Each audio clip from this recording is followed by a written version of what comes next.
আসসালামু আলাইকুম, সবাইকে স্বাগতম। আমি মেহেদী হাসান। গত পর্বে আমি জানালাম জিঞ্জিভাইটিস কি এবং তার লক্ষণগুলো। আজকে আমরা জানবো জিঞ্জিভাইটিস মানে এই রোগটি কেন হয় এবং আপনি নিজে কতটুকু ঝুঁকির মধ্যে আছেন। জিঞ্জিভাইটিসের মূল কারণ দাঁতের উপরে জমে থাকা প্লাগ, যেটা হলো খাবারের কণা, ব্যাকটেরিয়া আর লালার মিশ্রণের তৈরির এক প্রকার আবরণ।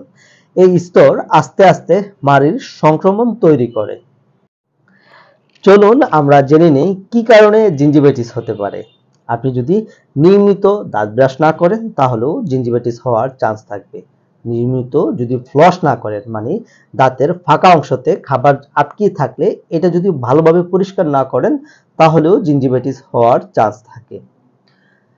মহিলাদের বিশেষ করে গর্ভ অবস্থায় অথবা মাসিককালীন সময়ে জিঞ্জিভাইটিস হওয়ার চান্স থাকে। আপনার যদি কিডনিতে সমস্যা থাকে তাহলেও জিঞ্জিভাইটিস হওয়ার চান্স থাকে।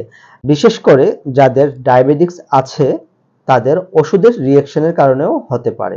অপুষ্টি অথবা ভিটামিন সি এর অভাবের কারণেও জিঞ্জিভাইটিস হওয়ার চান্স থাকে। গত পর্বে আমরা বলেছিলাম জিঞ্জিভাইটিস বা মাড়ির রক্ত পড়ার সমাধান নিয়ে আলোচনা করব। প্রথমত, দিনে 2 বার দাঁত ব্রাশ করুন, নিয়মিত ডেন্টাল ফ্লস ব্যবহার করুন এবং কুসুম গরম পানিতে লবণ মিক্স করে কুলকুচি করুন। 6 মাস অন্তর অন্তর ডেন্টিস্টের পরামর্শ নিন। অ্যালকোহল ত্যাগ করুন এবং ধূমপানও ত্যাগ করুন।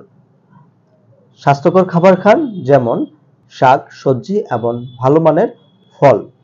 জিঞ্জিভাইটিস শুরুর দিকে ধরা পড়লে সম্পূর্ণভাবে সেরে ওঠা সম্ভব। তাই আমি বলবো অবহেলা নয়, দাঁতের প্রতি সচেতনতাই জরুরি। দাঁত ভালো তো আপনি ভালো।